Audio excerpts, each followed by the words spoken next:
Bab tuan rumah ni sebenarnya ramai yang dah request, terutama yang jauh-jauh yang tak dapat nak datang tengok sendiri tu kan. Sebenarnya segan dah juga, bukannya ada yang special sangat pun, tapi gitulah dia bila kita dah share minat yang sama. Okey, kali ni nak bawa jalan-jalan sikit. Macam ni rupa dekat area depan rumah, kita ada mix lah sikit elemen tradisional dengan adanya kayu-kayu lama ni. Kat belah kiri rumah ni pula ada bangku-bangku DIY kesayangan, ada yang guna kepala katil dan ada bangku juga yang guna rem tayar. Yang ni boleh duduk tau, boleh tampung berat sehingga 100 kg. Sebelum melangkah naik, lalu dulu tangga kesayangan ni. Mana tak sayang sebab memegang tangga ni diperbuat daripada kaki meja snooker. Yang buat dia special tu, kita tak beli tapi kutip je.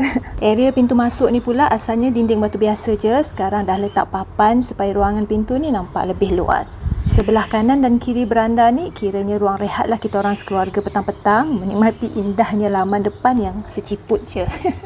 Okey, jom jemput masuk. Saya namakan rumah ni House of Art sebab kebanyakan hiasan kat dalam rumah ni 90% adalah hasil air tangan saya sendiri. Kat entrance ni ada satu meja, biasanya kita letak stok barang-barang jualan. Atas cermin ni ada wall art daripada kad top up. Kalau remaja purba macam saya, memang kenal sangat lah kad ni kan. Yang ni ruang tamu yang pertama, tapi sebenarnya dia lebih kepada tempat lepak kami sekeluarga. Bagi saya tempat ni sangat special sebab hiasan dekat ruangan ni kebanyakannya kita kutip-kutip aja. Contohnya tempat duduk yang ada kat ruangan ni semuanya kita orang kutip dan baik pulih semula. Almari ni pun sama juga, kita jumpa kat tepi jalan je. Lampu yang ini special sikit sebab buat sendiri. Kayunya tu hanyut, lepas tu dia landing pula kat laman belakang.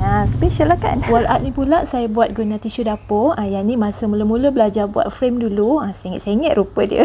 Pokok ni pula arwah mak tebang kat tepi laman. Dah belasan tahun dah duduk kat dalam rumah, alhamdulillah masih baik lagi. Kaki dia pula kita guna rem tayar je.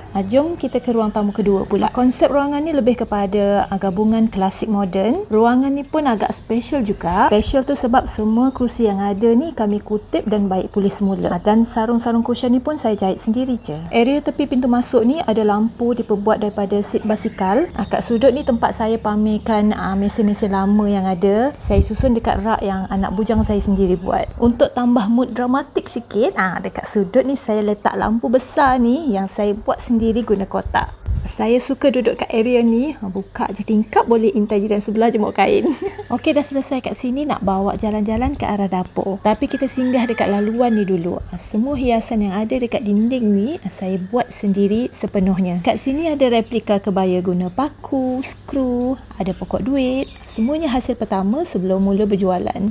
Macam penat pula cakap panjang-panjang ni kan. Nak ke dapur dah, tapi kita sambung kat video tour part 2 nanti.